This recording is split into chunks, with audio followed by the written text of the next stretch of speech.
Baik, Assalamualaikum warahmatullahi wabarakatuh. Di sini saya akan menjelaskan terkait perumusan kebijakan pendidikan.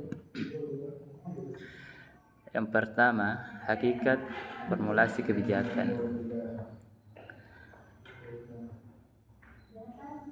Di sini ada pengertian.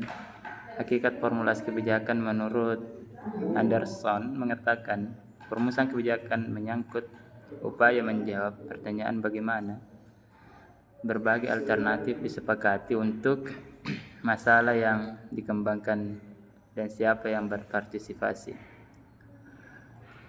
Perumusan masalah dapat dipandang sebagai suatu proses yang terdiri dari 4 tahap, yakni pencarian masalah, pendefinisian masalah, spesifikasi masalah, pengenalan masalah.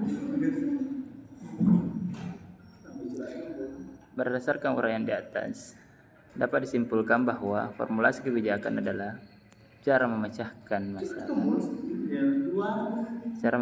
suatu masalah yang dibentuk dari beberapa aktor yang ada dan dari segala banyak alternatif pemecahan yang ada. Maka dipilih alternatif kebijakan yang terbaik. Selanjutnya bagian B, komponen formulasi kebijakan.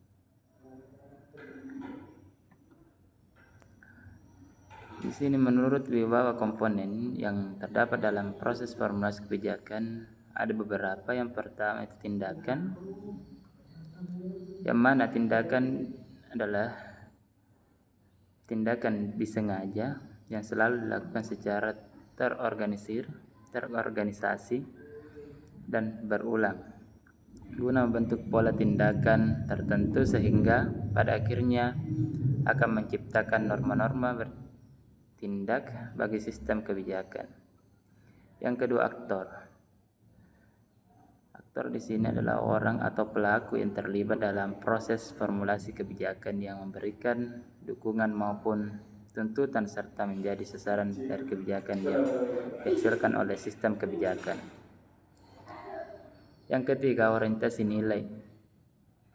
Orientasi nilai adalah proses formulasi kebijakan pada prinsipnya berhubungan dengan proses mengidentifikasi dan menganalisis nilai-nilai yang beraneka ragam, kemudian menentukan nilai-nilai yang relevan dengan kepentingan masyarakat, sehingga setiap kebijakan yang dihasilkan akan mempunyai implikasi nilai, baik secara implisit maupun eksplisit. Selanjutnya di bagian C, proses formulasi kebijakan.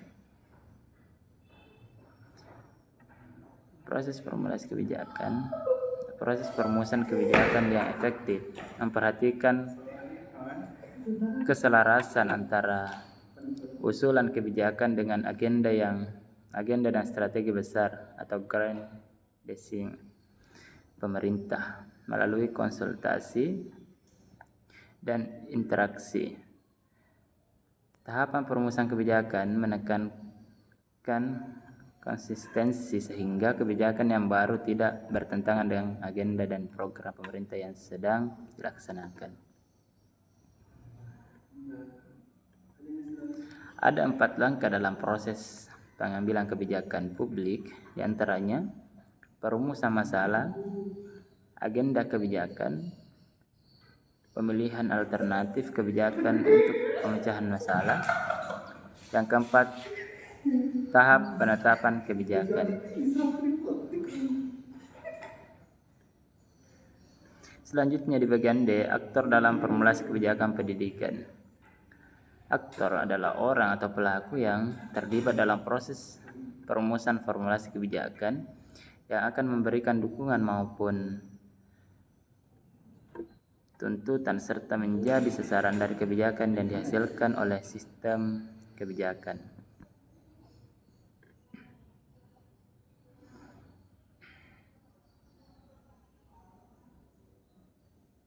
Aktor yang terlibat dalam proses formulasi kebijakan pendidikan tersebut terbagi dalam beberapa. Pertama itu legislatif. Yang kedua, eksekutif. Yang ketiga, administrator. Yang keempat, partai politik atau parpol. Yang kelima, interest group atau kelompok berkepentingan. Yang keenam itu organisasi masyarakat atau ormas. Yang ketujuh perguruan tinggi. Yang kedelapan tokoh perorangan. Mungkin cukup dari saya. Mohon maaf atas segala kekurangan. Assalamualaikum warahmatullahi wabarakatuh.